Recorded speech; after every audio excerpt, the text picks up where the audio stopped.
لیکن اس سے پہلے اس جوانی سے تھوڑا سا لطف اندوز ہونا تو بنتا ہے نا۔ اس نے آنکھ ونک کرتے اس کو اوپر سے نیچے تک غور سے دیکھا تھا۔ اپنی بکواس بند کرو، میں تمہارے ساتھ اس کمرے میں ہرگز نہیں رہوں گی، مجھے جانے دو، یہاں سے وہ تل ملا کر بولی تھی۔ دراصل شجر خان کی باتوں نے اس کا خون خشک کر دیا تھا۔ نانا میری جان، اب تو تم ہمیشہ کے لیے خود چل کر میری قید میں آ چکی ہو، اب یہاں سے رہائی ناممکن ہے۔ وہ اس کی آنکھوں میں دیکھ کر بولا تھا۔ تم مجھے یہاں کب تک چھپا کر رکھ سکتے ہو؟ ایک دن تو یہاں سے بھاگ ہی جاؤں گی، پھر کیا ہوگا؟ رکو میں بتا دیتی ہوں۔ پھر ہر بچے کی زبان پر ہوگا ایک ہمارے گاؤں کے سردار سے اس کی ایک معمولی سی کسان بیوی نہیں سنبھالی گئی اور وہ اپنے عاشق کے ساتھ بھاگ گئی۔ ہنستے ہوئے اس نے شجر خان کی دکھتی رگ پر وار کرتے اس کی غیرت کو للکارا تھا، جس کا نتیجہ اب اسے اپنی جان پر بھگتنا تھا۔ شجر نے اپنی مٹھی کو زور سے بند کیا تھا اور دوسرا ہاتھ زور سے دیوار پر مارا تھا۔ ایک پل کو خجستہ کی روح کانپ گئی تھی، لیکن وہ بہادر بنی کھڑی رہی۔ باتیں تو بہت ہو گئی بیگم، لیکن اب آ جاؤ، تھوڑا سا موڈ بنایا جائے، اور یہ کام تم بہت اچھے سے کر سکتی ہو، مجھے یقین ہے۔ اس نے الٹا خجستہ کا خون ہی جلایا تھا۔ اس کا ہاتھ پکڑ کے وہ اسے باتھ روم کی طرف لے جانے لگا تھا، اور یہ دیکھتے خجستہ کی آنکھیں باہر ابلنے کو تھی۔ وہ اپنا زور لگا کر اسے روک رہی تھی، لیکن ناکام ہو رہی تھی۔ اس کا سارا وزن اس وقت شجر خان کے اوپر تھا، اور اسے تو جیسے فرق ہی نہ پڑ رہا تھا۔ باتھ روم کا دروازہ بند کرتے وہ اسے شاور کے نیچے لے کر آیا تھا، اور ایک ہاتھ اپنی جیب سے رومال نکال کر اس نے اس کے دونوں ہاتھ اوپر کر کے شاور کے ساتھ باندھ کر شاور آن کر دیا تھا، اور خود دور کھڑا اسے بھیگتے دیکھ کر آنکھوں میں خمار لیے اسے ہی تک رہا تھا۔ سردی میں ٹھنڈا پانی جسم پر پڑتے اس کے جسم میں کپکپی سی دوڑ گئی تھی، اور وہ ستمگر دور کھڑا اسے دیکھنے میں مصروف تھا۔ خجستہ کو اس کی نظریں اپنے جسم کے آر پار ہوتی محسوس ہو رہی تھی۔ اس نے آنکھیں بند کرتے سانس لینے کے لیے بے ساختہ منہ کھولا تھا، اور جب آنکھیں کھولی تو سامنے شجر خان اپنی زبان لبوں پر پھیرتے اسے ہی دیکھ رہا تھا۔ خجستہ کا دل کیا زمین پھٹے اور وہ اس میں سما جائے۔ بے شرم، کھولو میرے ہاتھ، ورنہ قتل کر دوں گی میں تمہارا۔ لو، اس میں قتل کرنے کے لیے ہاتھ کھولنے کی کیا ضرورت ہے؟ تمہاری ادائیں پہلے ہی قتل کر چکی ہیں میرا۔ ہائے، لیکن میں تمہیں چھو نہیں سکتا، پتہ ہے کیوں؟ وہ اس کے قریب آ کر اس کے کان میں بولا تھا۔ کیونکہ تمہاری اتنی اوقات نہیں کہ میں شجر خان تمہیں بیویوں والے حقوق دوں، لیکن چھوٹی موٹی شرارت تو کر ہی سکتا ہوں نا۔ بیوی جو ٹھہری، زبردستی کی بیوی۔ اپنا آخری جملہ کہتے اس نے ایک بار پھر اسے دیکھا تھا، اور اپنی تھوڑی اس کے کندھے پر رکھی تھی۔ تھوڑی دیر یوں ہی خاموشی ہر طرف چھائی ہوئی تھی۔ خجستہ کو اس خاموشی سے الجھن ہو رہی تھی، اس کا دل کچھ غلط ہونے کی گواہی دے رہا تھا۔ کھڑے رہتے اس کے ہاتھوں میں درد ہونے لگا تھا، لیکن وہ کچھ نہ بولی تھی۔ شجر ایک دم سے پیچھے ہٹا تھا، اور اس کا منہ اپنے ہاتھوں میں دبوچ کر وہ غرایا تھا۔ اب اپنی سزا یہیں کھڑے ہو کر بھگتو۔ اگر ایک بھی لفظ منہ سے نکالا تو سزا ڈبل ہوگی۔ اس نے باتھ روم سے باہر کی طرف قدم بڑھائے تھے۔ اس کے جانے کے بعد پیچھے خجستہ نے اپنی عادت کے خلاف جا کر اسے ڈھیروں گالیوں سے نوازا تھا۔ کھڑے رہ کر اس کے پاؤں شل ہو چکے تھے۔ اسے لگا تھا اب وہ بے ہوش ہو کر گر پڑے گی، لیکن شاید وہ کوئی سخت جان تھی جو اب تک ٹکی ہوئی تھی۔ شجر آرام سے اپنے کمرے میں آ کر کپڑے تبدیل کرتے، فون کو آن کرتے فیس بک سکرول کرنے لگ گیا تھا، جہاں پر ناول نفرت عشقم کو لے کر بہت سی لڑکیاں اپنے تکے لگانے میں مصروف تھیں۔ ان کی باتیں اور انداز دیکھتے اس کے چہرے پر مسکراہٹ آ گئی تھی۔ ان لڑکیوں کا کچھ نہیں ہو سکتا، گھر کے کام کاج کرنے کی بجائے فیس بک پر یہ فضول کام کرتی رہتی ہیں، لیکن میں بھی تو دیکھوں اس لڑکی نے اپنی بیوی کو کیسے سیدھا کیا تھا، کیا پتہ اس کا منصوبہ میرے کام آ جائے۔ یہ سوچتے ابھی وہ دیکھتا کہ باتھ روم سے کچھ گرنے کی آواز آئی تھی۔ ایف بی کے چکر میں تو وہ اپنی جنگلی بلی کو بالکل ہی بھول گیا تھا۔ جلدی سے وہ باتھ روم کی طرف بڑھا تھا، عالم کو جب سچ کا پتہ چلا اس کا تو روم روم سلگ اٹھا تھا۔ اس کی محبت کو کوئی کیسے حاصل کر سکتا تھا؟ اگر وہ کوئی سردار تھا تو بھی اسے پرواہ نہ تھی۔ اس نے تو خجستہ سے سچی محبت کی تھی۔ اب تو وہ خود بھی راضی تھی، تو پھر یہ ایک دن میں کایا پلٹ کیسے ہو گئی تھی؟ جب سے اس نے سب سنا تھا کہ اس کی خجستہ نے اپنی مرضی سے گاؤں کے سردار سے نکاح کر لیا ہے، اس کے جسم میں غصے سے شرارے دوڑ گئے تھے۔ اس کی ماں نے خجستہ کے بارے میں کچھ غلط کہا تو وہ ان سے بھی لڑ دوڑا تھا۔ وہ کیسے اپنی محبت کو کسی اور کے پاس رہنے دیتا؟ یقیناً کچھ غلط ہوا ہے۔ میری خجستہ ایسا نہیں کر سکتی۔ میں اس شجر خان کی بوٹی بوٹی کر دوں گا اگر اس نے خجستہ کے ساتھ کچھ بھی غلط کرنا چاہا تو۔ وہ غصے سے کھولتا سوچ رہا تھا۔ اب اسے صبح ہونے کا انتظار تھا، کیونکہ اس نے سوچ لیا تھا خون خرابہ ہوتا ہے تو ہو جائے، لیکن وہ اپنی محبت کو کسی اور کا ہونے نہیں دے سکتا تھا۔ اس سے یہ سب برداشت نہیں ہو رہا تھا۔ عالم سے جب غصہ برداشت نہ ہوا تو اس نے رات کے اندھیرے میں ہی جا کر خجستہ کے باپ کو بری طرح پیٹا تھا۔ اس کا ایک بازو وہ توڑ چکا تھا اور ایک ٹانگ بھی شدید زخمی کر چکا تھا، کیونکہ اس بغیرت نے ہی اپنی بیٹی کو جہنم میں دھکیلا تھا۔ وہ اسے جلد بازیاب کروانے کا ارادہ رکھتا تھا۔ ایک زوردار ٹھوکر اس کے سر میں مارتے اس نے واپس اپنی موٹر سائیکل نکالی تھی اور خود دور زمینوں میں بیٹھ کر دھاڑے مار مار کر رویا تھا۔ وہ کسی کے سامنے نہیں رو سکتا تھا، کیونکہ وہ مرد تھا، اور مرد کے رونے پر لوگ بس اس پر انگلی ہی اٹھاتے ہیں۔ اسے کندھا کوئی نہیں دیتا، نہ کوئی اسے چپ کرواتا ہے۔ کیوں خدایا، کیوں کیا میرے ساتھ ایسا؟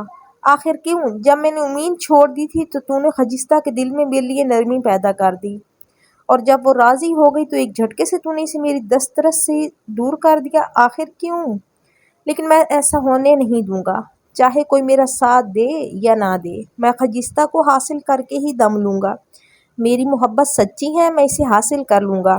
اب جو بھی کروں گا میں خود کروں گا۔ اب یہ عالم صحیح اور غلط نہیں دیکھے گا۔ بس میرا ایک ہی مقصد ہے، میں صبح ہوتے ہی سردار سے بات کروں گا۔ اگر فیصلہ حق میں نہ ہوا تو وہ کروں گا کہ ہر انسان کی روح کانپ اٹھے گی۔ اس نے مصمم ارادہ کرتے آسمان کی طرف ایک نظر ثانی کی تھی۔ وہ جیسے ہی اندر داخل ہوا تو آگے کا منظر دیکھتے اس کا دماغ سنسنا اٹھا تھا، کیونکہ خجستہ اپنے ہاتھوں کے سہارے لٹکی ہوئی تھی اور ہینڈ شاور پاس نیچے گرا ہوا تھا۔ مطلب اس نے کوشش کی ہوگی خود کو آزاد کرانے کی، لیکن جب ناکام ہوئی تو سردی کی شدت نہ برداشت کرتے بے ہوش ہو چکی تھی۔ شجر خان نے ایک جست میں آگے بڑھتے اس کی کمر میں ہاتھ ڈالتے اسے سہارا دیا تھا، اور دوسرے ہاتھ سے اس کے ہاتھ کھولنے لگا تھا، جس میں سے کافی دشواری ہو رہی تھی۔ خجستہ کا جسم اس وقت ٹھنڈا برف ہو چکا تھا۔ جلدی جلدی ہاتھ چلاتے اس نے اسے آزاد کیا اور اپنی باہوں میں بھرتے کمرے میں آیا تھا۔ جلدی سے ہیٹر آن کرتے وہ اب پریشان کھڑا ہوا تھا کہ کیا کرے، کیونکہ خجستہ کی رنگت اب نیلی پڑنے لگی تھی۔ اس کے جسم پر ابھی بھی گیلے کپڑے موجود تھے۔ شجر خان اب خود کو ملامت کر رہا تھا کہ اس نے ایسا کیا ہی کیوں۔ اب ایک نئی مصیبت گلے پڑ چکی تھی۔ وہ بمشکل اس سے نظریں چرا رہا تھا، کیونکہ اس وقت وہ بکھری حالت میں بھی اس کے ہوش ٹھکانے لگا رہی تھی۔ اب مسئلہ اس کے کپڑوں کا تھا۔ رات کا وقت تھا، سب سو رہے تھے۔ وہ کیا کرتا؟ کس سے مدد مانگتا؟ اس کے پاس تو کپڑے بھی نہ تھے جو اسے پہنا سکتا۔ اچانک اس کے ذہن میں جھماکا سا ہوا تھا۔ ہاں، یہ ٹھیک رہے گا، اس نے چٹکی بجاتے فیصلہ کیا تھا، اور اپنی الماری میں سے ایک کرتا نکال کر کمرے میں زیرو بلب آن کر دیا تھا۔ کوئی بات نہیں شجر، یہ تیری بیوی ہے، اور تو کچھ غلط تو کر نہیں رہا تھا، بس کپڑے تبدیل کرنے ہیں، ورنہ یہ مرا گئی تو مسئلہ بن جائے گا۔ اور خود کو باور کرواتا اس کے پاس جا کر بیٹھ گیا تھا۔ اس کے جسم میں اچانک سے بجلی دوڑی تھی۔ وہ لاکھ کوشش کر لیتا، لیکن وہ بے رحم ہی تھا جو اسے یوں مرنے کے لیے چھوڑ دیتا۔ یہ سب تو اسے اب کرنا ہی تھا۔ اس کے گال پر ہاتھ رکھتے تھپتھپایا تھا، لیکن اس کے بے جان وجود میں کوئی جنبش نہ ہوتے دیکھ اس نے زیرو بلب بھی بجھا دیا تھا۔ اب جو وہ کرنے والا تھا وہ بس اس کی جان بچانے کے لیے کرنے کے ارادے سے کر رہا تھا۔ اسے معلوم تھا جب وہ صبح اٹھے گی تو چیخے گی، چلائے گی، لیکن وہ سب سن لے گا۔ اس وقت یہ سب کرنا ضروری تھا۔ اپنے ہاتھ میں پکڑے کرتے کو اس نے دور اچھالا تھا اور اس کی سانسوں میں سانسیں بھرنے لگا تھا۔ رات رفتہ رفتہ گزر رہی تھی اور وہ اس پر بادل بنا دو جسم ایک جان کر چکا تھا۔ اس کے عمل میں عجیب سی جنونیت تھی۔ جسے وہ خود بھی سمجھنے سے قاصر تھا کہ یہ اسے کیا ہو رہا ہے۔ وہ اس کی محبت نہیں تھی بلکہ وہ تو نفرت کے قابل تھی، تو وہ چاہ کر بھی اسے نفرت کیوں نہیں کر پا رہا تھا؟ اس وقت وہ اس پر سایہ بنا اسے اپنے آپ میں چھپانے کی کوشش کر رہا تھا۔ وہ پوری طرح اس میں گم ہو چکا تھا۔ اس نے ساری فکریں چھوڑ دی تھی کہ کل کیا ہوگا، اسے پرواہ نہیں تھی۔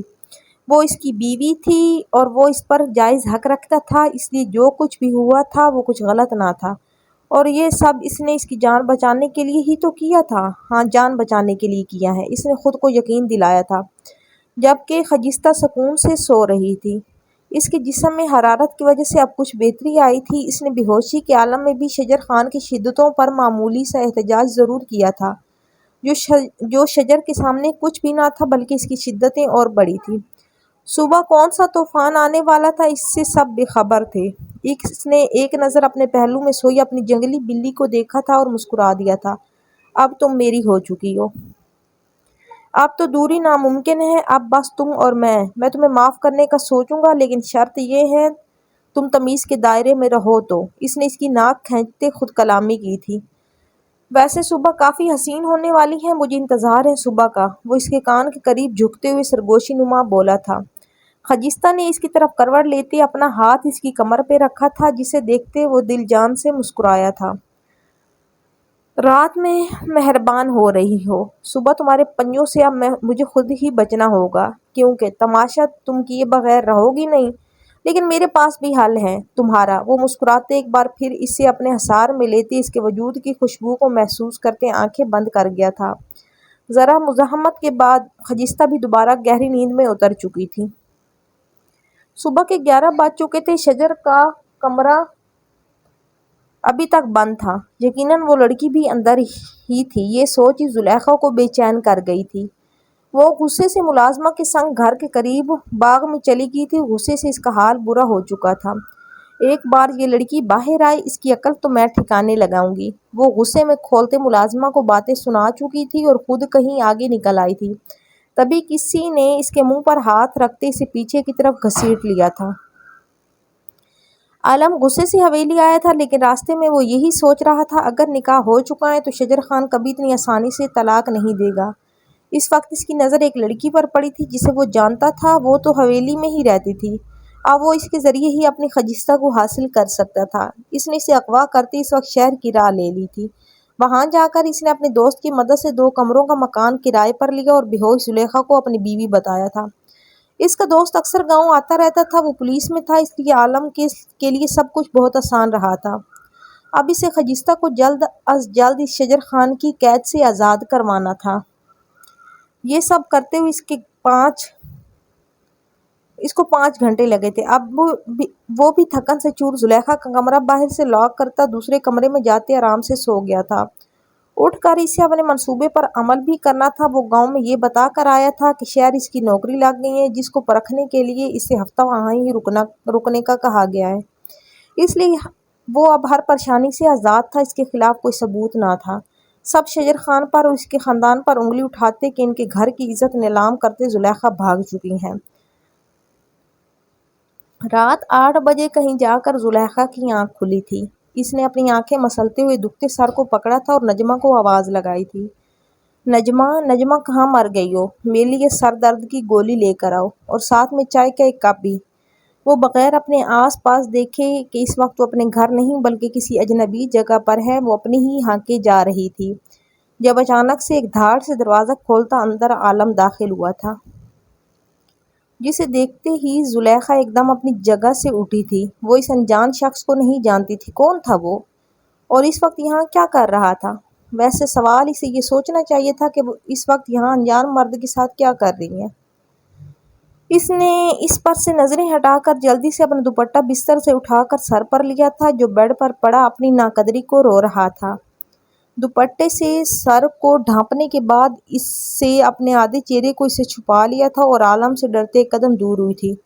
کون ہو تم، اور مجھے یہ کہاں لے کر آ گئے ہو؟ اس نے اپنے آس پاس دیکھتے ہوئے سامنے غصے سے گھورتے عالم سے پوچھا تھا۔ یہ تو اس کا گھر نہیں تھا، یہ تو کوئی چھوٹی سی جگہ تھی، اس سے بڑا تو ان کی حویلی کا باتھ روم تھا، اور یہ چھوٹا سا کمرہ جس میں بس ایک پلنگ ہی تھا، جس کی حالت بھی قابل رحم تھی۔ اس کے علاوہ کمرے میں اور کوئی چیز موجود نہ تھی۔ میں کون ہوں یہ سوال بیکار ہے۔ یہ پوچھو میں تمہارے حسین چہرے اور تمہارے ساتھ کیا کیا نہیں کر سکتا ہوں۔ جس چہرے کو مجھ سے چھپا رہی ہوں اس کا نقشہ بگاڑ سکتا ہوں میں یوں پلوں میں۔ وہ چٹکی بجاتے ہوئے اس کے حواس گم کر گیا تھا۔ زلیخا نے 2 قدم اور پیچھے لیے تھے۔ دیکھو ہم نے کچھ نہیں کیا، جانے دو ہمیں، وہ ہمت کرتے ہوئے ڈرتے ڈرتے بول رہی تھی۔ مبادہ وہ اپنا کہا سچ ہی نہ کر دے۔ اس کے ماتھے پر خوف سے پسینہ پھوٹ نکلا تھا۔ اس وقت وہ چالاک لومڑی سے بھیگی بلی بنی ہوئی تھی۔ مقابل شخص کی شخصیت ہی کچھ ایسی رعبدار تھی کہ وہ کچھ غلط بول کر اپنے لیے مسئلہ پیدا نہیں کرنا چاہتی تھی۔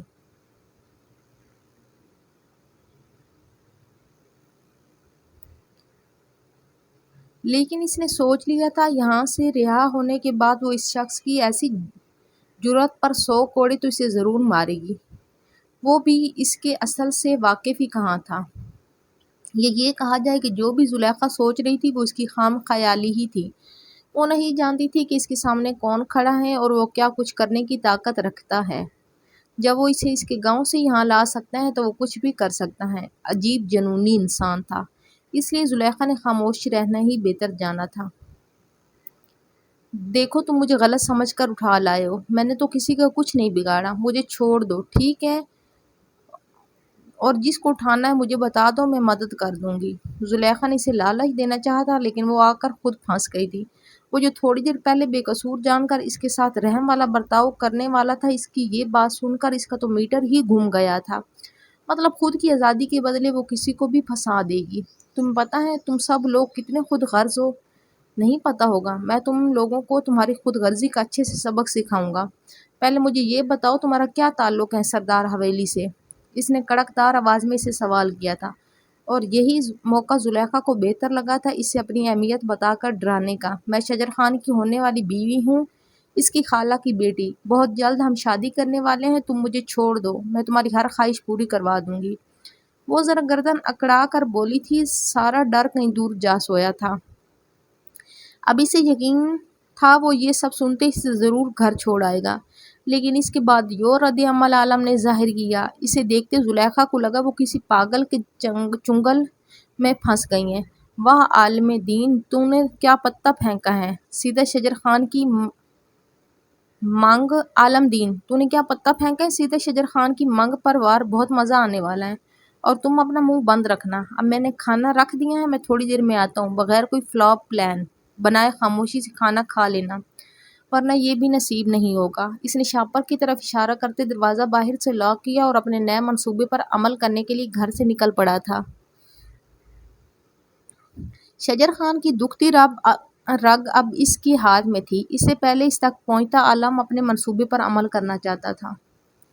اگلی صبح جب خوشی سے بھرپور انگڑائی لیتے شجر خان کے بستر پر ہاتھ پھیرا تو اسے دوسرا وجود وہاں محسوس نہ ہوا تھا۔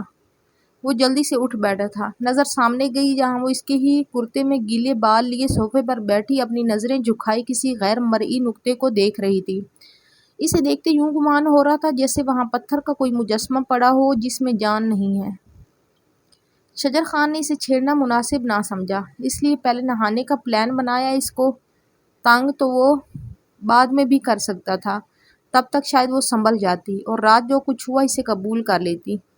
وہ الماری سے اپنے کپڑے لے کر ایک نظر خجستہ کے مرجھائے چہرے پر ڈالتا باتھ روم میں گھس چکا تھا۔ اس نے سارے سوالوں کے جواب پہلے سے ہی سوچ رکھے تھے، اب وہ سوال کرتی تو فوراً اسے جواب مل جانا تھا۔ وہ اپنی ہوشیاری پر مسکراتا جلدی سے نہا کر باہر نکلا تھا۔ خجستہ ابھی تک اسی پوزیشن میں بیٹھی ہوئی تھی۔ اب اس کی خاموشی سے شجر خان کو بے چینی اور جھنجھلاہٹ ہونے لگی تھی۔ وہ بول کیوں نہیں رہی تھی؟ اس نے اپنے بال بناتے بار بار اسے شیشے میں دیکھا تھا، اور اب وہ اس سب سے تنگ آتا اس کے سر پر جا کھڑا ہوا تھا۔ کوئی مر نہیں گیا جو سوگ منا رہی ہو؟ یہ جو کچھ بھی ہوا ہے نارمل سی بات ہے۔ اب ہم دونوں شادی شدہ ہیں، میں نے کوئی غلط کام نہیں کیا ہے، اور ویسے بھی میں نے وہ سب تمہاری جان بچانے کے لیے کیا تھا، ورنہ اب تک مر چکی ہوتی تم۔ وہ ایک ہی سانس میں بولتا اسے صفائی دے گیا تھا جو اس نے آج تک کسی کو نہیں دی تھی، لیکن دوسری طرف تو جیسے کوئی فرق ہی نہ پڑا تھا۔ وہ ابھی بھی خاموش ہی رہی تھی، بیٹھی ہوئی تھی۔ شجر خان نے خود کو قابو کرتے ایک نظر اسے دیکھا اور اس کے پاس بیٹھ گیا۔ ابھی وہ اپنا ہاتھ اس کی طرف بڑھاتا کہ وہ اسے دور ہوئی۔ تم مجھے پامال کر چکے ہو، ایک تھپڑ کے بدلے سارے گاؤں میرے گھر والوں کی نظروں میں اور میری خود کی نظروں میں مجھے گرا چکے ہو۔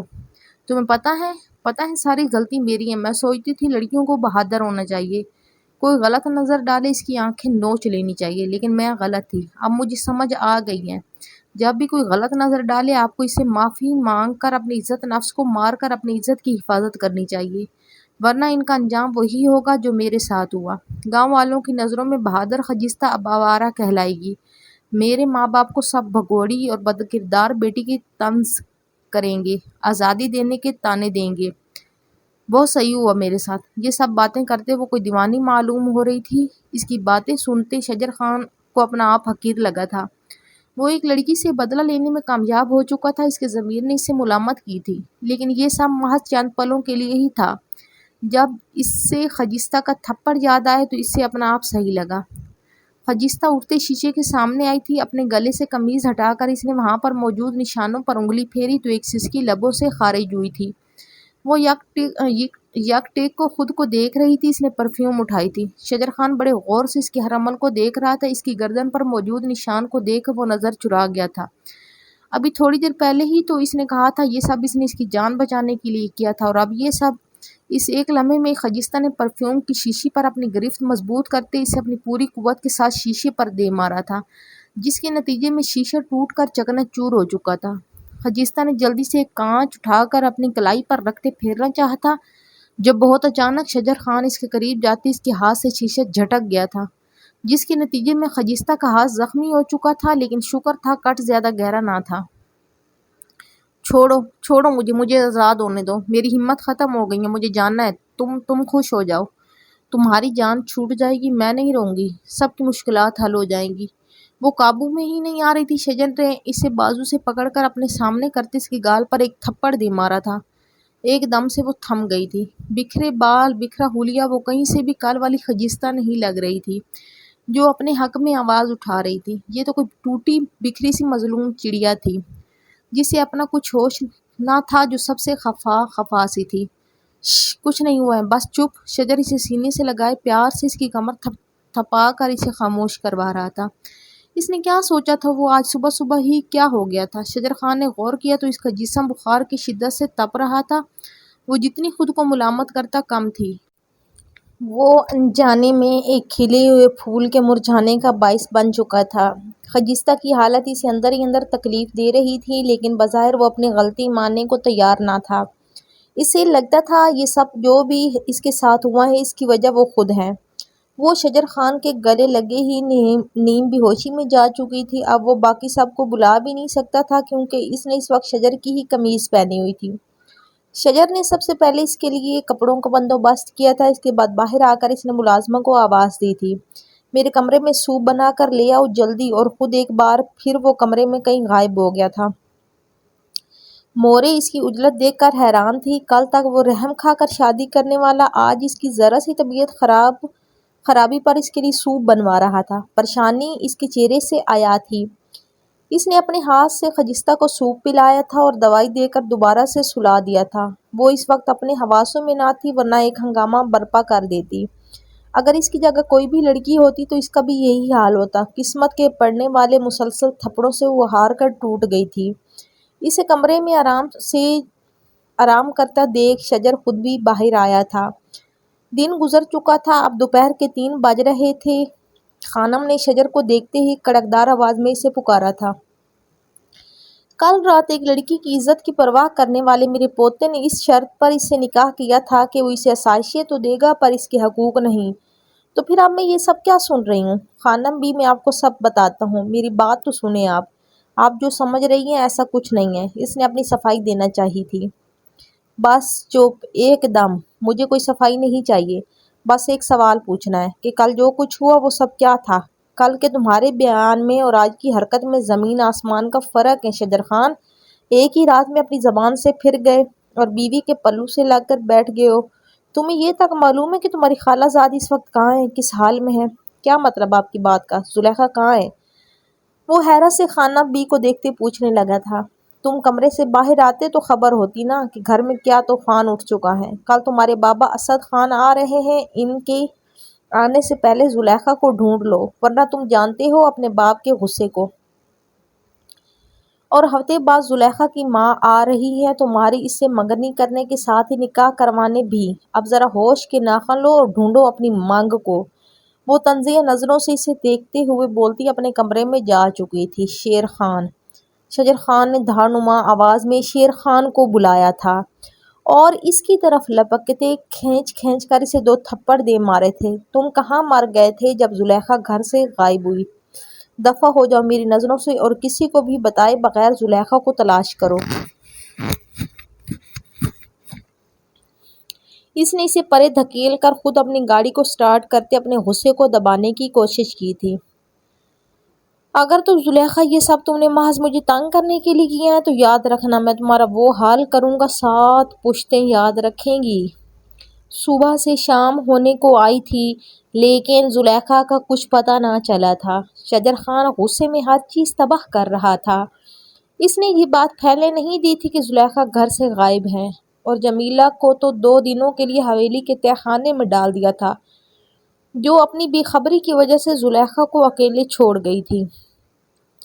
وہ جھکے کندھوں کے ساتھ حویلی داخل ہوا تھا۔ اب اسے خجستہ کی تکلیف کا اندازہ ہوا تھا لیکن ابھی بھی وہ اسے اس کی غلطی کی وجہ سے معاف نہیں کر رہا تھا۔ وہ سیدھا کمرے میں آیا تو وہ شیشے کے سامنے کھڑی تھی۔ شجر نے ایک بھی پل انتظار کیے بغیر جا کر اسے پیچھے سے ہی اپنے حصار میں لے لیا تھا۔ وہ اس اچانک افتادہ پر حیران سی رہ گئی تھی اور جب سمجھ آئی تو اپنی کونی اس کے پیٹ میں مارتے اس سے دور ہوئی تھی۔ دور رہو مجھ سے گندے انسان، تمہارا اپنا غلیظ لمس مجھ پر نہ استعمال کرنا، تم اپنا غلیظ لمس مجھ پر استعمال نہ کرنا، تم ایک بدتمیز اور اناپرست انسان ہو، دیکھ لینا تمہارا وہ حال ہوگا کہ ایڑیاں رگڑو گے، لیکن میں معاف نہیں کروں گی تمہیں۔ وہ غصے سے نتنے پھلاتے ہوئے بولی تھی۔ وہ مڑتے ہوئے ڈریسنگ روم میں جانے لگی تھی جب شجر نے اسے بازو سے پکڑتے دیوار سے لگایا تھا۔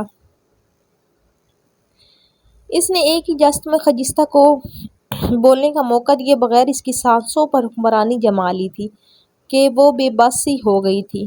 وہ جتنا شانت رہنا چاہتا تھا لیکن وہ رہنے نہ دیتی تھی۔ اس کی بات سنتے شجر کا میٹر ایک بار پھر سے گھوما تھا۔ وہ دن بھر کا تھکا اس وقت لوٹا تھا اور خجستہ کی کڑوی کسیلی باتیں سنتے اس کا غصہ ایک بار پھر سے عود آیا تھا۔ اس لیے اب وہ اپنی پوری شدتیں اس پر لٹاتے اس سے بے بس کر گیا تھا۔ وہ اس کے چہرے پر جا بجا اپنا لمس بکھیر رہا تھا۔ خجستہ بے حال ہو چکی تھی۔ اس سے پہلے وہ گرتی کہ شجر خان نے اس کی کمر میں ہاتھ ڈالتے اسے اٹھا کر ڈریسنگ ٹیبل پر بٹھا دیا تھا۔ وہ اس کے قریب جاتے ہی بالکل اپنے ہوش گنوا بیٹھتا تھا۔ اس بار بھی یہی ہوا تھا۔ وہ اس کی قربت میں پوری طرح بہک چکا تھا۔ وہ خجستہ کو نڈھال دیکھ تھوڑی سی آزادی بخشتا اور پھر سے اس کی سانسوں پر اپنا تسلط قائم کر لیتا۔ وہ پوری طرح ہر فکر سے آزاد اس کے وجود میں اترتا جا رہا تھا۔ اس پر خجستہ کی مزاحمت کا کوئی اثر نہیں ہو رہا تھا۔ اس نے ایسے اس کو اپنی باہوں میں بھرا تھا اور بستر پر آرام سے لٹا کر اس پر جنونی بادل بن کر سایہ کر گیا تھا۔ شجر نے چند پلوں کی رہائی دیتے اپنی قمیض کو وجود سے الگ کرتے بتی بجھائی تھی۔ خجستہ نے اسے دور ہوتے ہی اپنی سانسوں کو بحال کیا تھا کیونکہ شجر نے اسے نڈھال ہی اتنا کر دیا تھا۔ ابھی وہ کچھ سوچتی یا سمجھتی جب وہ ایک بار پھر اس کے وجود پر قابض ہوتے اسے بے بس کر گیا تھا۔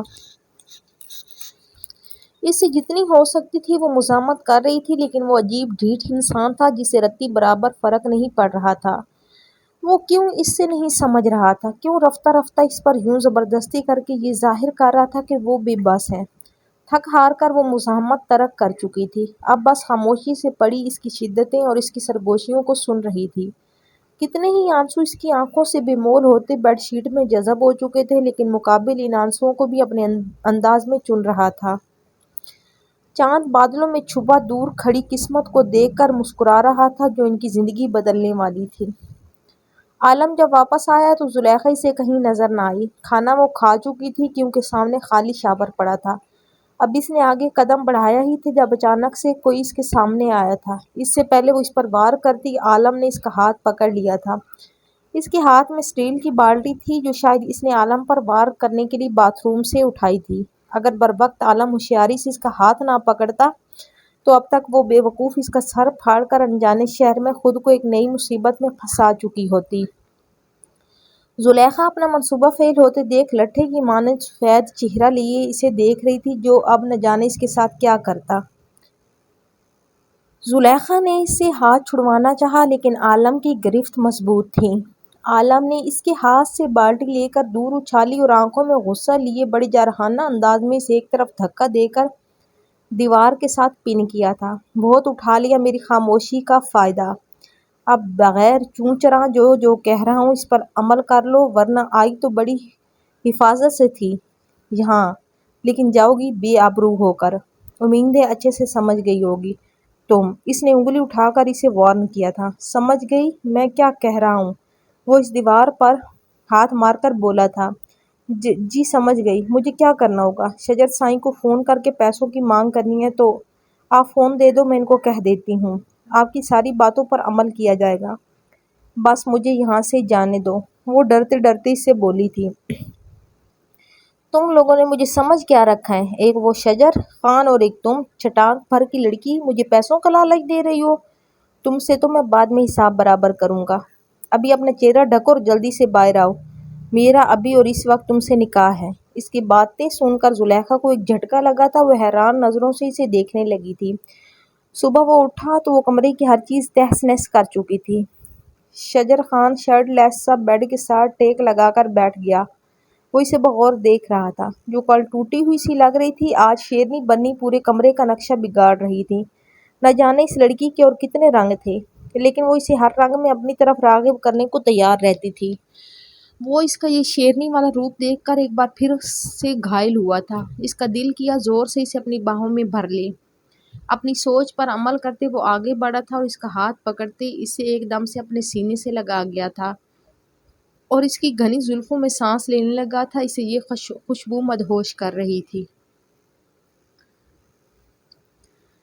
خجستہ جو کہ ابھی آخری واس پھینک کر توڑنے والی تھی، اچانک آفتاب پر کٹی ڈال کی طرح اس کی شرٹ لیس سینے کا حصہ بنی تھی۔ اس کے ہاتھ بے ساختہ شجر خان کے سینے پر گئے تھے۔ خود کو قابو کرتے خجستہ نے اپنا زور لگاتے اسے پرے کیا تھا۔ دور رہا کرو مجھ سے، بس بہت ہو گیا، مزید میں برداشت نہیں کروں گی۔ کیوں برداشت نہیں کرو گی؟ یاد رکھو میری بات، اب تمہیں ہی مجھے اپنے وجود پر جھیلنا ہے، اپنی آخری سانس تک۔ وہ اسے پیار سے کہتے آنکھ ونک کر گیا تھا۔ دفع ہو جاؤ یہاں سے۔ 2 راتوں کی غربت سے اتنی محبت ہو گئی ہے مجھ سے کہ اس گھر کو اور کمرے کو اپنا مان کر مجھے ہی یہاں سے دفع ہونے کا کہہ رہی ہو۔ وہ صاف اسے چڑھا رہا تھا، جبکہ خجستہ کا دماغ پھٹنے کے قریب تھا۔ آخر یہ شخص سیریس کیوں نہیں ہوتا تھا؟ ہر سوال کا الٹا جواب تیار رکھتا تھا وہ۔ میں 4 دیواری میں بند رہنے کی عادی نہیں ہوں، مجھے حویلی سے باہر جانا ہے۔ خبردار، سوچنا بھی مت، اتنا بے غیرت نہیں ہوں اپنی بیوی کو یوں آوارہ گردی کرنے کے لیے چھوڑ دوں۔ اسے خجستہ کی یہ بات پسند نہیں آئی تھی۔ اس کا دل تھا وہ ہر وقت یہی رہے اس کمرے میں۔ اس کی موجودگی سے جو خوشبو اس کمرے سے آتی تھی وہ اسے ہر پل محسوس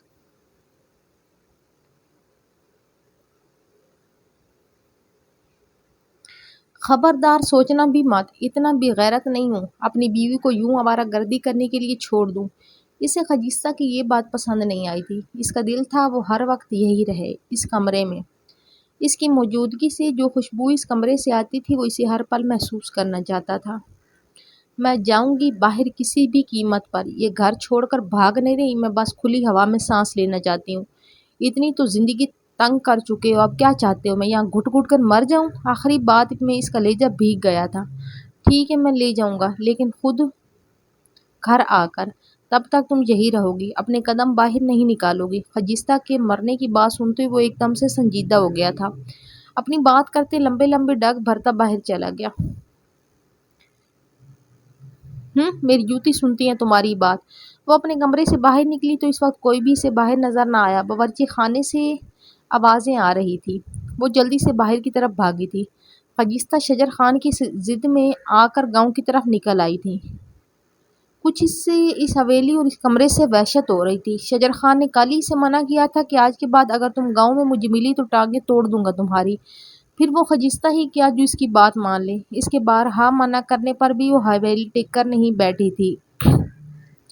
شجر خان کے جانے کے فوراً بعد ہی وہ حویلی سے نکلی اور نہر کی طرف چل دی تھی۔ کل والی بات وہ بھولی نہیں تھی، مگر اس نے چھوڑا بھی نہیں تھا شجر خان کو۔ ابھی وہ نہر کی طرف جاتی اسی سوچ میں ڈوبی ہوئی تھی جب کوئی تیزی سے اس کے قریب آیا تھا۔ اس سے پہلے کہ وہ گھبرا کر پیچھے ہوتی، آنے والے نے تیزی سے اس کی کمر میں اپنے بازو حمائل کیا اور اسے کھینچتا ہوا قریب درخت کی اوٹ میں لے آیا تھا۔ یہ سب اتنی اچانک ہوا تھا کہ وہ خود حیران رہ گئی تھی۔ منع کیا تھا نا، آج کے بعد گاؤں میں گھومتی ہوئی نہ دکھو مجھے۔ میری بات پلے نہیں پڑی تمہارے؟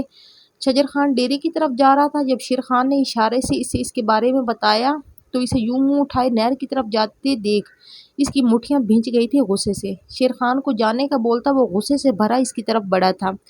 اسے ایک ہی جھٹکے سے درخت کے ساتھ لگاتے وہ سرخ چہرے سے غرایا تھا۔ لگتا ہے کل رات کے بعد تمہارے دماغ نے کام کرنا بند کر دیا ہے، جو میری کسی بات پر ریئیکٹ نہیں کر رہی۔ اسے چوپ اپنی طرف دیکھتے پا کر شجر خان اس کے نینوں کے پیالوں میں دیکھتا مخمور لہجے میں بولا تو خجستہ نے اپنا پورا زور لگا کر خود کو اس کی گرفت سے آزاد کرنا چاہا تھا۔ غصے سے اس کا پور جل اٹھا تھا۔ جب سے وہ اس کی ملکیت میں آئی تھی تب سے شجر اس پر خود سے زیادہ نظر رکھے ہوئے تھا، جو کہ ظاہر سی بات ہے ناممکن سا تھا، مگر پھر بھی وہ ہار نہیں مان رہی تھی۔ اف، اب لگی ہو میری جنگلی بلی، ورنہ میں تو ڈر ہی گیا تھا کہیں تم مجھ سے پیار تو نہیں ہو گیا۔ اس کے لبوں اور غصے سے لال چہرے کو گہری نظروں سے تکتے شجر خان نے اپنے نچلے ہونٹ کا کونا دانتوں میں دبا کر اپنی امڑ آنے والی مسکراہٹ کا گلا گھونٹا تھا۔ یہ سب اس کی خاموشی پر چوٹ تھی۔ شجر اچھی طرح جان گیا تھا اگر وہ مسکرا دیتا تو وہ غصے سے چیخنے لگ جاتی، جو وہ نہیں چاہتا تھا۔ وہ اس لیے کہ اس کی طبیعت اب بھی ٹھیک نہیں تھی۔ خان صاحب، پیار اور تم سے؟ جاؤ کام کرو اپنا، تم سے پیار تو میری جوتی بھی نہ کرے، میں خود تو بہت دور کی بات ہے۔ شجر خان کی قربت اسے گھبراہٹ میں مبتلا کر رہی تھی، مگر پھر بھی وہ بڑی مشکل سے اپنی کپاہٹ پر قابو پا کر غصے سے بولی، چلو دیکھتے ہیں مجھ سے محبت تم کرتی ہو کہ تمہاری جوتی۔ خجستہ کی بات نے شجر کو غصہ دلایا تو وہ دانت پیس کر بولا تھا، چھوڑو مجھے گھٹیا انسان۔ وہ اپنا پورا زور لگا کر اس کی گرفت سے آزاد ہوئی اور اسے قہر برساتی آنکھوں سے گھرتی آگے بڑھنے کو تھی جب شجر نے اسے بالوں سے پکڑ کر واپس اپنے نزدیک کیا۔ پہلی بار اس خان کا نام لیا ہے، داد تو وصول کرتی جاؤ بیگم۔ شجر کو اس کا خان صاحب کہنا عجیب سی سرشاری میں مبتلا کر گیا تھا۔ اس سے پہلے کہ خجستہ اس کی بات سمجھتی، شجر نے جھٹ اس کے آدھ کھلے گلابی لبوں کو اپنے قبضے میں لیا تھا۔ آہستہ آہستہ وہ اسے اپنے ساتھ بھیجتا جا رہا تھا۔ خجستہ اس کی شدتوں پر کپا اٹھی تھی۔ وہ جتنا احتجاج کرتی وہ اتنا ہی اسے بے بس کرتا جا رہا تھا۔ شجر خان کو اس لڑکی سے نہ تو محبت تھی اور نہ ہی کسی قسم کا لگاؤ، مگر پھر بھی جانے اس میں کون سی جادوئی کشی تھی جو وہ نفرت کے باوجود بھی اسے اپنا جنون بناتا جا رہا تھا۔ وہ جیسے ہی بے دم ہوتی اس کی باہوں میں بکھری، شجر نے جلدی سے اس کے لبوں کو آزاد کیا تھا۔ جنگل کا ویرانہ اور اوپر سے ان دونوں کی دھونی کی مانند چلتی سانسیں ماحول کو بوجھل سا تاثر دے گئی تھی۔ شجر خان خود اپنی کیفیت سمجھ نہیں پایا، آخر کیوں وہ اس کی قربت میں خود کو بہکنے سے روک نہیں پاتا تھا۔ ویسے تو ہر بات کا جواب منہ پھاڑ کر دیتی ہو بیگم، مگر میری قربت میں بھیگی بلی بن جاتی ہو۔ شجر نے گہرے گہرے سانس بھرتی خجستہ کے کان میں سرگوشی کی، جس پر وہ اسے خونخوار نظروں سے دیکھتی اس سے دور ہوئی، مگر شجر نے پھر سے اس کے کانپتے وجود کو اپنی باہوں میں بھرا اور ڈیرے کی طرف چل دیا۔ خجستہ کو پہلے ہی چکر آ رہے تھے، اوپر سے اس نے اسے اور پریشان کر دیا تھا، مگر دل ہی دل میں وہ سوچ چکی تھی کہ اسے ایسا مزہ چکھائے گی، یہ بھی کیا یاد رکھے گا کہ اس سے پالا پڑا ہے اس کا۔ تم سمجھتے کیا ہو خود کو؟ شکل دیکھی اپنی؟ میں کیوں کروں تم سے نکاح؟ میں شجر سائیں سے نکاح کروں گی، وہ میرے قابل ہے، تم نہیں۔ مجھے جانے دو یہاں سے، جو چاہے دے دوں گی، لیکن میں ہرگز نہیں کروں گی، یہ بات یاد رکھنا۔ زلیخا شجر خان سے محبت کرتی ہیں اور ہمیشہ اسی کی ہی رہے گی۔ عالم نے اس کی بات سنتے ہاں میں سر ہلایا اور کمرے کا دروازہ بند کرتے اس کے سر سے چادر اچھال کر دور پھینکی تھی۔ ٹھیک ہے، پھر میں تو نکاح کرنا چاہتا تھا تاکہ شجر خان کو اپنی مانگوں پر قائل کر کے تمہیں آزاد کر دوں، لیکن یہ بھی صحیح ہے، جب اس کی کزن بہن اجڑی حالت میں کچرے کے ڈھیر پر پڑی ملے گی تو وہ کیا کوئی مرد تمہیں نہیں اپنائے گا۔ عالم کی باتیں سنتے زلیخا کی روح کانپ اٹھی تھی۔ وہ آنکھوں میں ڈر لیے چلا کر بستر کے ایک طرف گئی تھی۔ نہیں نہیں مجھے چھوڑ دو، یوں مجھے پامال نہ کرو، وہ روتے ہوئے بولی تھی۔ اسے دوپٹے کے بغیر یوں ہاتھ جوڑتے دیکھ عالم کا دل کیا تھا زمین پھٹے اور اس میں سما جائے، لیکن یہ سب بھی ضروری تھا۔ وہ ڈھیٹ لڑکی پیار سے ہرگز نہ مانتی۔ تو کرو گی ابھی اور اس وقت مجھ سے نکاح؟ ایک دم عالم کی سنجیدہ گرجدار آواز گونجی تھی، جسے سنتے زلیخا کو اپنی روح فنا ہوتی نظر آئی تھی۔ مجھے جانے دو، مجھے معاف کر دو، میں نہیں جانتی، میں نے جو پوچھا ہے ہاں یا نہ۔ وہ اس کی بات اچک گیا تھا۔ زلیخا خاموش ہی رہی تھی اور کیا کہتی۔ عالم کو غصہ آنے لگا تھا، اس ڈھیٹ لڑکی پر کتنی ضدی تھی۔ وہ ابھی بھی حامی نہیں بھر رہی تھی، جس کی وجہ سے اسے اور سختی کرنی پڑ رہی تھی۔ اب تمہارے منہ سے ایک بھی آواز نکلی تو گلا گھونٹ دوں گا۔ وہ غصے سے اس کی طرف بڑھتی اس سے واحد بستر پر پٹک کر اس کی گردن میں جھک گیا تھا۔ اس کا وہ انگارہ نما لمس محسوس کرتے زلیخا کی جان جا رہی تھی۔ ہاں ہاں میں راضی ہوں، چھوڑ دو مجھے، وہ مزاحمت کرتے ہچکی لے کر بولی تھی۔ عالم اسی وقت سے دور ہوا تھا اور دوپٹہ اس کے منہ پر مارتے کمرے سے باہر چلا گیا۔ پیچھے وہ ہچکیوں سے رو دی تھی۔ کیوں ہٹا ہے میرے ساتھ یہ سب؟ کیوں ہوا ہے میرے ساتھ یہ سب؟ آخر کیوں؟ باغ کے پیار کے لیے ترستی رہی، جب وہ گھر آیا تو زندہ نہیں بلکہ اس کی میت تھی۔ میری ماں کو لوگوں کی پرواہ ہے۔ اگر میں شجر خان سے شادی کر کے ایک محفوظ چھت اور اس کی محبت چاہتی تھی تو کیا غلطی تھی میری؟ کیوں ہمیشہ میرے ساتھ ایسا ہوتا ہے؟ کیوں؟ وہ سسکیاں لیتے ہوئے اپنے رب سے شکوہ کنا تھی، اور یہ سب سچ ہی تو تھا۔ اس کا باپ ایک آوارہ مرد تھا، دوسری شادی کوٹے پر کر رکھی تھی، اپنی بیوی کو طلاق دے کر فارغ کر چکا تھا، یہ بھی نہ سوچا کہ اس کی اولاد کا کیا ہوگا۔ اس کی اپنی ماں کو وہ منحوس لگتی تھی۔ اس کا بس سوچنا تھا شجر خان سے شادی کے بعد ان کے قدم یہاں پکے ہو جائیں گے۔ انہی چکروں میں وہ اپنی چھوٹی سی بیٹی کے دماغ میں شجر خان کی محبت کا بیج بو چکی تھی، لیکن ہوا کیا تھا، وہ اس کا نصیب نہیں تھا، ورنہ وہ اپنی منگ کو چھوڑ کر کسی اور کو نہ اپناتا۔ اس لڑکی سے شادی کرنے کے بعد سوال تو زلیخا کی ذات پر بھی تو اٹھے تھے۔ کسی کو فکر تھی اس کی؟ نہیں تھی۔ اب نہ جانے اس کے ساتھ کیا ہونے والا تھا۔ وہ اسے اپنی باہوں میں بھرے ڈیرے پر لے آیا تھا۔ اندر کمرے میں لے جاتے اس نے اس بے ساختہ بستر پر پھینکا۔ بہت شوق ہے نا میری بات نہ ماننے کا؟ رکو ذرا، ابھی بتاتا ہوں۔ وہ اپنے منہ پر ہاتھ پھیرتا اسے ڈرا گیا تھا، اور پیچھے مڑتے اپنی مسکراہٹ کو لبوں میں کچل کر اس نے دروازہ بند کیا اور ایک دم سے خجستہ پر اپنی گرفت مضبوط کرتا گیا۔ خجستہ نے سانس لینے کے لیے منہ دوسری طرف کیا تو کسی کو کھڑکی سے جھانکتا پایا۔ وہ ایک جھٹکے سے شجر خان کو دھکا دیتی اٹھ بیٹھی تھی۔ اس کی سانسیں تیز چل رہی تھیں، ماتھے پر پسینہ نمودار ہو چکا تھا، جبکہ اس کی دھتکار سے شجر خان کا دماغ کھول اٹھا تھا۔ وہ خجستہ کی ایک بھی سنے بغیر اس کی طرف بڑھا اور اس کے بالوں کو اپنی مٹھی میں قید کرتے اس تکلیف سے دوچار کر گیا تھا۔ وہ اس کی گردن پر جھک کر اپنے نوکیلے دانت وہاں گاڑ گیا تھا۔ تھوڑی دیر بعد اپنا سر اٹھاتا وہ بہت نرمی سے اس کے کان میں سرگوشی نما بولا تھا۔ ہمت کیسی ہوئی تمہاری مجھے یوں جھٹکنے کی؟ اس نے اس کے بالوں کو ایک جھٹکا دیتے چلا کر کہا تھا، جب خجستہ نے کھلی ہوئی کھڑکی طرف بے بسی سے دیکھا تھا۔ نہ چاہتے ہوئے بھی اس کی آنکھوں سے آنسو بہہ نکلے تھے۔ شجر نے جب کھڑکی کو یوں کھلا دیکھا تو اسے سارا معاملہ سمجھ آ چکا تھا، لیکن وقت ہاتھ سے نکل چکا تھا۔ وہ ایک بار پھر خجستہ کو خود سے بدگمان کر چکا تھا، جبکہ اب وہ یہ نہیں چاہتا تھا۔ اب وہ چاہتا تھا کہ وہ اس کا انتظار کرے، اس کی حالت کو سمجھے، قربت کے قیمتی لمحات میں وہ اس کا برابر کا ساتھ دے، لیکن ایسا ہو نہیں رہا تھا۔ وجہ وہ خود تھا، اس کا غصہ تھا۔ وہ ایک بار پھر چکھا تھا اور اپنے دیے زخم پر مرہم کرنے لگا تھا۔ خجستہ نے اسے ایک دھکا دیا تھا اور بغیر اس پر نظر ڈالے وہاں سے بھاگی تھی۔ شجر خان بھی اس کے پیچھے ہی باہر نکلا تھا تاکہ اس کو بحفاظت حویلی چھوڑ سکے۔ ایک طرف اسے زلیخا کا کچھ پتہ نہیں چل رہا تھا اور دوسری طرف جس کے وجود میں سکون تلاش کرتا تھا اسے تکلیف سے دوچار کر بیٹھتا تھا۔ عجیب جنونی شخص تھا وہ۔ اسے گھر چھوڑ کر وہ ایک ضروری کام کا کہتے گھر سے نکل گیا تھا۔ خجستہ نے کافی حد تک خود کو سنبھال لیا تھا۔ اس کا ابھی تک گھر کی خواتین سے ٹکراؤ نہیں ہوا تھا، اور شاید آج شام یہ ٹکراؤ ہونے والا تھا۔ وہ کمرے میں بیٹھی شجر خان سے بدلہ لینے کے بارے میں سوچ رہی تھی جب اس کے ذہن میں ایک ترکیب آئی تھی، جس پر عمل کرنے کا سامان وہ چپکے سے خود ہی لے آئی تھی۔ آؤ گھٹیا انسان، آج تمہیں مزہ چکھاتی ہوں۔ بڑا شوق چڑھا ہوا ہے مجھ سے چپکنے کا، آج سارے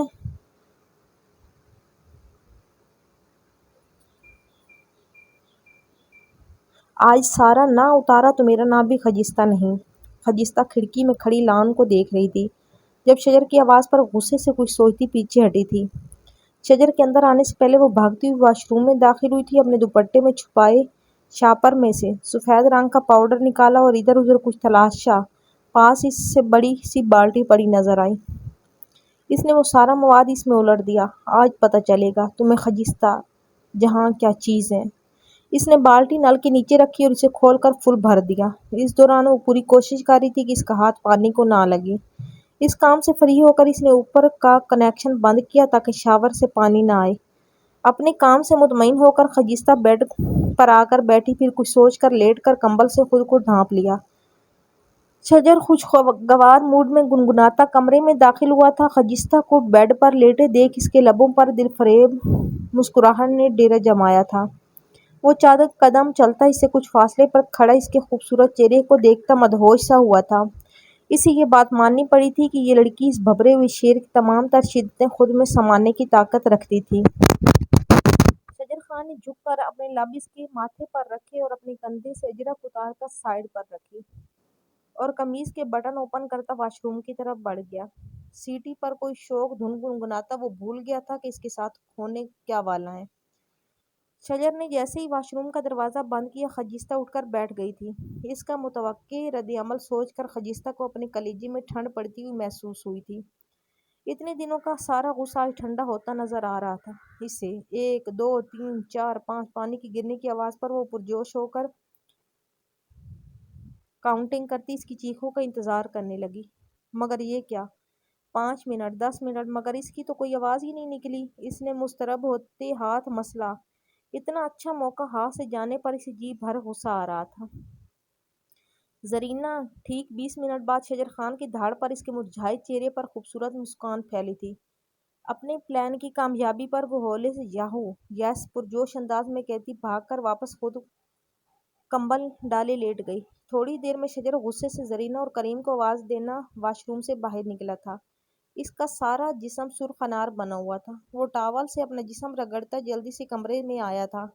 جی جی سرکار۔ کریم جیسے ہی کمرے میں آیا، شجر کا اپنا خوبصورت جسم کھجانے میں مصروف تھا۔ کچھ کھجلی اور کچھ غصے نے اسے لال کر ڈالا تھا۔ میرے واش روم میں کون گیا تھا؟ ان دونوں کو دیکھ وہ غصے سے گھرایا۔ ہمیں تو نہیں پتا سرکار، میں تو آج لان میں ہی کام کرتا رہا ہوں۔ میں پوچھتا ہوں زرینہ سے۔ وہ غصے میں کھولتا اندر گیا اور کپڑے تبدیل کرتے ہوئے ایک نظر سوئی خجستہ پر ڈال کر باہر چلا گیا۔ زلیخا سے نکاح کے بعد عالم نے سب کو رخصت کرتے کمرے کا رخ کیا تھا جہاں اس کی تھوڑی دیر پہلے کی منقوف بنی ہوئی بیٹھی تھی۔ اس نے اسے اپنے ساتھ بٹھا کر مسکرانے پر مجبور کرتے کچھ تصویر بطور ثبوت بنائی تھی، لیکن اس دوران وہ جو اتنے کافی تھکا ہوا سا تھا، اپنے کو زلیخا کے درمیان جائز رشتے کو سوچتے اور اس کے اتنے قریب بیٹھنے سے وہ اس کی خوشبو میں پوری طرح جکڑ چکا تھا۔ اس نے اپنا دماغ جھٹک کر اسے بالوں سے پکڑا تھا۔ بہت مشکل سے وہ خود کو کنٹرول کیے بیٹھا تھا۔ خبردار اگر تم نے کسی کے سامنے میرا نام لیا تو، ورنہ تم جانتی نہیں کہ تمہارے اس خوبصورت چہرے کو میں کیسے پلوں میں بگاڑ سکتا ہوں۔ ایک بار پھر اسے پرانی دھمکی دیتے ڈرا گیا تھا۔ زلیخا کے پانی سے بھرے نین کٹوروں میں دیکھتے وہ ایک بار پھر بہک گیا تھا۔ عالم نے اس کی کمر میں اپنا ایک ہاتھ ڈالتے حسار تنگ کیا تھا، جس کی وجہ سے زلیخا نے اس کی آنکھوں میں دیکھا تھا اور وہاں سے ایک خمار سا نظر آیا تھا۔ زلیخا اس سے پہلے کوئی مزاحمت کرتی، عالم نے اس کی سانسوں کو اپنے قبضے میں لے کر اس کی جان مشکل میں ڈال دی تھی۔ وہ اسے لے کر ایسے ہی بستر پر دراز ہوا تھا۔ آہستہ آہستہ ان کے درمیان سے پردے چھٹتے جا رہے تھے۔ یہ سب بس ایک لمحے کا کام تھا۔ اس ایک لمحے میں عالم بہہ کر جو قدم اٹھایا تھا، اب وہ ساری زندگی پچھتانے والا تھا۔ زلیخا کسی بے بس چڑیا کی طرح اس گرفت میں پھڑپھڑا رہی تھی، جو اسے بولنے کا موقع تک نہ دے رہا تھا۔ عالم اس وقت جس دماغی بے سکونی سے گزر رہا تھا، اسے کچھ ہوش نہ تھا کہ وہ کیا کر رہا ہے۔ اسے بس اپنی سوچوں سے آزادی چاہیے تھی، جو اسے کچھ پل کے لیے مل چکی تھی۔ زلیخا مزاحمت بند کر چکی تھی۔ وہ جتنا رو چکی تھی، اس کے آنسو ختم ہو چکے تھے۔ اس نے اپنی آنکھیں سختی سے بند کر رکھی تھی، گویا کھولے گی تو خود سے نظریں نہیں ملا پائے گی۔ عالم ساری رات اس پر سایہ کیے ہوئے تھا۔ تھوڑی دیر پہلے ہی وہ پرسکون ہوتا سویا تھا، اور شاید یہ اس کی زندگی کی آخری پرسکون نیند تھی جو وہ لے رہا تھا۔ دوسری طرف خجستہ اپنے ٹوٹے وجود کو بغیر جنبش دیے یوں ہی پڑی ہوئی تھی۔ جلد اس کی آنکھیں بند ہوئی تھی، جن کے بند ہونے سے پہلے اس نے دعا کی تھی کہ اس کی آنکھیں کبھی نہ کھلیں۔ امریز خانم حویلی آ چکی تھی اور آتے ہی جب ان کو ان کی بیٹی کی گمشدگی کا پتہ چلا تو انہوں نے حویلی کو سر پر اٹھا لیا تھا۔ اس دوران شجر خان نے بڑی مشکل سے ان کو قابو کیا تھا۔ اسد خان تو اپنی بیٹی کی حرکت سے سخت خفا تھے۔ ان کا ماننا تھا اس نے ایک کمزاد سے شادی کر کے ان کی ناک کٹوا دی ہے۔ شجر خان، ہم تمہارے سہارے اپنی بیٹی کو چھوڑ کر گئے تھے اور تم نے کیا کیا؟ ہاں، اس کی حفاظت تمہاری ذمہ تھی۔ تم یہاں خود نکاح کر کے بیوی کے پلو سے لگ کر بیٹھ گئے ہو۔ کہاں ہے وہ بزات؟ لے کر آؤ اسے۔ ہمارے سامنے جس نے ہماری بیٹی کے حق پر ڈاکہ ڈالا ہے، میں اسے قتل کر دوں گی۔ امریز خانم تو غصے سے پاگل ہی ہو گئی تھی۔ امریز خانم کتنے سالوں سے یہی سوچتی آئی تھی کہ اپنی بیٹی زلیخا کی شادی وہ شجر خان سے کر کے اس گھر پر حکومت کریں گی، اور ایک لڑکی نے آ کر ان کا سارا کھیل برباد کر دیا تھا۔ وہ بخشنے والی تو اسے ہرگز نہیں تھی، اس لیے اپنی چیل سی نظریں دوڑا کر وہ اسے تلاش کر رہی تھی۔ آپ سب لوگوں کو ہو کیا گیا ہے؟ ہاں، کر لیا میں نے نکاح، تو کیا ہوا ہے؟ کوئی گناہ تو نہیں کیا ہے نا؟ اب آپ سب میری جان چھوڑ دیں، میں کسی کو بھی جواب دینے کا پابند نہیں ہوں، اس گاؤں کا سردار میں ہوں، تو وہ مجھ سے سوال جواب نہ ہی کرے تو بہتر ہے۔ شجر نے ایک منٹ میں امریز خانم کی بولتی بند کی تھی۔ شجر نے ایک نظر باپ کے بند کمرے کو دیکھا تو جو اس سے خفا تھے وہ ان کو بعد میں آرام سے منانے کا سوچتے زلیخا کی کھوج میں نکل پڑا تھا۔ امریز خانم نے ملازمت سے پوچھ کر اپنا رخ خجستہ کے کمرے کی طرف کیا تھا۔ وہ اسے اچھا سبق سکھانا چاہتی تھی۔ وہ جو اس وقت نہا کر باہر نکلی تھی، کسی موٹی خاتون کو کمرے میں آتا دیکھ بیزاری سے جائے بولی تھی، دفع ہو جاؤ یہاں سے، مجھے اس وقت کچھ نہیں کھانا ہے، اگر کھانا ہوا تو بلوا لوں گی۔ اپنی روح میں وہ اسے ملازمت سمجھ کر ڈپٹ چکی تھی۔ یہ سب سنتے تو امریز خانم کے تن بدن میں آگ لگ گئی تھی۔ وہ تن فن کرتی خجستہ کے پاس پہنچی تھی اور اسے کچھ بھی سمجھنے کا موقع دیے بغیر اس کے حسین چہرے پر زور سے تھپڑ جڑ چکی تھی۔ اس کے بالوں کو مٹھی میں لیتے وہ گرائی تھی، تیری ہمت کیسے ہوئی بذات مجھے ملازمہ کہنے کی؟ تو ہماری ملازم سے بھی گئی گزری ہے، تیری اوقات اتنی بھی نہیں کہ میں تجھے ملازمہ رکھوں، اور تم میری بیٹی کے حق پر ڈاکہ ڈال کر بیٹھی ہوئی ہے۔ وہ غصے سے بولتی اس کے بالوں پر گرفت اور مضبوط کر رہی تھی۔ خجستہ نے بڑی مشکل سے خود کو آزاد کروایا اور رکھ کر ایک تھپڑ امریز خانم کے چہرے پہ دیا تھا۔ وہ تو ہک دک سی رہ گئی تھی، پل میں ہی یہ کیا ہو گیا تھا؟ اپنی حد میں رہیں، مجھے شوق نہیں ہے آپ جیسے جانوروں کے بیچ رہنے کا۔ اپنے بھانجے کو کہہ دے طلاق، میں ابھی چلی جاؤں گی، لیکن غلطی سے بھی دوبارہ ہاتھ اٹھانے کی غلطی نہ کرنا مجھ پر، ورنہ وہ حال کروں گی کہ یاد رکھیں گی۔ باہر سے قدموں کی آواز سنتے خجستہ جلدی سے ان کے پیروں میں بیٹھ گئی اور امریز خانم کے ہاتھ اپنے بالوں پر رکھ دیے۔ مجھے چھوڑ دیں، میں نے کچھ غلط نہیں کیا، مجھے چھوڑ دیں، یہ سب شجر خان نے کیا ہے، وہ جھوٹ بول رہا ہے، میں اسے محبت نہیں کرتی، اس نے دھمکا دے کر مجھ سے نکاح کیا تھا، جب میں نے سب کو سچائی بتائی تو اس نے سب کے سامنے دوبارہ نکاح کر لیا، جھوٹا ہے وہ، مجھے جانے دو یہاں سے، مجھے یہاں نہیں رہنا۔ وہ روتے ہوئے گڑ گڑا رہی تھی۔ شور کی آواز سن کر آئے اسد خان، صبا خانم بھی اور آرمینہ مورے اپنی جگہ دنگ رہ گئے تھے۔ اس لیے شجر اسے کمرے سے نکلنے سے منع کرتا تھا تاکہ کسی کو اس کے سچ کا پتہ نہ چل سکے، لیکن خجستہ نے سب کو سچائی بتا دی تھی۔ اسے امید تھی اب وہ اس قید سے رہائی حاصل کر لے گی۔ وہ دل ہی دل میں خوش تھی۔ مورے نے آگے بڑھ کر امریز خانم سے خجستہ کے بال آزاد کروائے تھے اور اسے بیڈ پر بٹھا کر پانی پلایا تھا۔ باقی سب اپنے اپنے کمرے میں جا چکے تھے۔ امریز خانم کا غصے سے برا حال تھا، لیکن ان کو ایک طرف سے تو سکون ملا تھا کہ اس کا مطلب تھا وہ اس لڑکی کو یہاں سے نکال سکتی ہیں، کیونکہ وہ تو خود بھی یہاں نہیں رہنا چاہتی۔ اب بس ان کو جلد از جلد اپنی بیٹی کا انتظار تھا۔ اس کے آتے ہی وہ شجر خان سے اس کی شادی کروانے والی تھی اور اس لڑکی کو طلاق دلا کر یہاں سے رخصت کرنے والی تھی، لیکن اس لڑکی کو تھپڑ کی سزا تو دینی تھی، لیکن صحیح وقت پر۔ اگلی صبح جب عالم کی آنکھ کھلی تو رات میں ملی راحت اور وقتی سکون اب جاتا رہا تھا۔ وہ خجستہ سے محبت کرنے کا دعویٰ کرنے والا اپنی زندگی میں نہ صرف کسی اور کو شامل کر چکا تھا بلکہ اس کا حق بھی دے چکا تھا۔ اس نے تو یہ سب بس ایک ڈرامہ کرنے کے لیے کیا تھا تاکہ اس کے پاس ثبوت ہو اور وہ خجستہ کو حاصل کر سکے، لیکن وہ بس ایک لمحے کی قید میں آتے نہ جانے کیسے بہک گیا تھا۔ اس نے ایک نظر بستر پر دیکھا تو زلیخا کو بے سدھ پایا۔ عالم نے پریشانی کے عالم میں اسے چھو کر دیکھا تو وہ بخار میں پھنک رہی تھی۔ اس کا وجود لال انگارا ہوا پڑا تھا۔ وہ جلدی سے اٹھا اور اس کی حالت درست کرتے اسے ہسپتال لے گیا۔ وہاں سے اسے ڈرپ وغیرہ لگوا کر جب وہ واپس آیا تو سمجھ نہ آیا اب کیا کرے۔ وہ ایک نئی مصیبت میں پھنس چکا تھا۔ اس نے زلیخا کو گھر چھوڑنے کا فیصلہ کرتے اس کے بے ہوش وجود کو باہوں میں بھرا اور گاؤں کی طرف نکل پڑا۔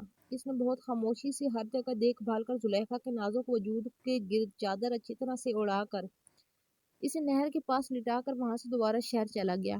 اب اس کا پورے مہینے تک گاؤں جانے کا کوئی ارادہ نہیں تھا جب تک یہ بات نہ ٹھنڈی ہو جاتی۔ وہ بزدلی والا کام کر چکا تھا، وہ جانتا تھا، لیکن وقت کی نزاکت کو دیکھتے اس وقت صحیح فیصلہ لیا تھا۔ اسے ایسا لگا تھا، لیکن اس کا یہ ایک غلط قدم زلیخا کی زندگی میں کیا طوفان لانے والا تھا اس کا اس سے اندازہ بھی نہ تھا۔ اس نے تو سوچا تھا بعد میں جا کر طلاق دے کر خجستہ سے شادی کر لے گا اور اپنے گھر کی عزت کے لیے شجر خان اس کی ہر بات مانے گا۔ شجر خان جب گھر سے نکلا اس وقت اس کے خاص ملازم نے اسے زلیخا کے بارے میں بتایا تو وہ جلدی سے وہاں پہنچا۔ زلیخا کی حالت اس وقت قابل رحم تھی۔ شجر خان کا تو خون کھول اٹھا تھا اور وہ چلاتے ہوئے بولا تھا کس نے کیا یہ، کس کی اتنی جرأت ہوئی، اس نے ہمارے گھر کی عزت کو یوں بے مول کیا ہے۔ اس کا غصہ تھا کہ کم ہی نہیں ہو رہا تھا۔ اس کے دماغ میں بار بار زلیخا کا ہنستا مسکراتا ہوا چہرہ آ رہا تھا اور اس وقت وہ اس کے سامنے زندہ لاش کی مانند پڑی ہوئی تھی۔ شجر خان نے اس کو فوراً ہی اپنی گاڑی میں ڈالا تھا اور اسے لے کر گھر گیا تھا۔ ساتھ ہی شیر خان کو ڈاکٹر لانے کا کہا تھا اور سختی سے تاکید کی تھی کہ اس بات کا گاؤں میں کسی کو پتہ نہیں چلنا چاہیے۔ شیر خان ہاں میں سر ہلاتا وہاں سے غائب ہوا تھا۔ شجر نے گھر لاتے ہی اس سے کمرے میں پہنچایا تھا اور اتنی دیر میں ڈاکٹر بھی آ چکی تھی جس نے سب کو باہر جانے کا کہتے زلیخا کا علاج شروع کیا تھا۔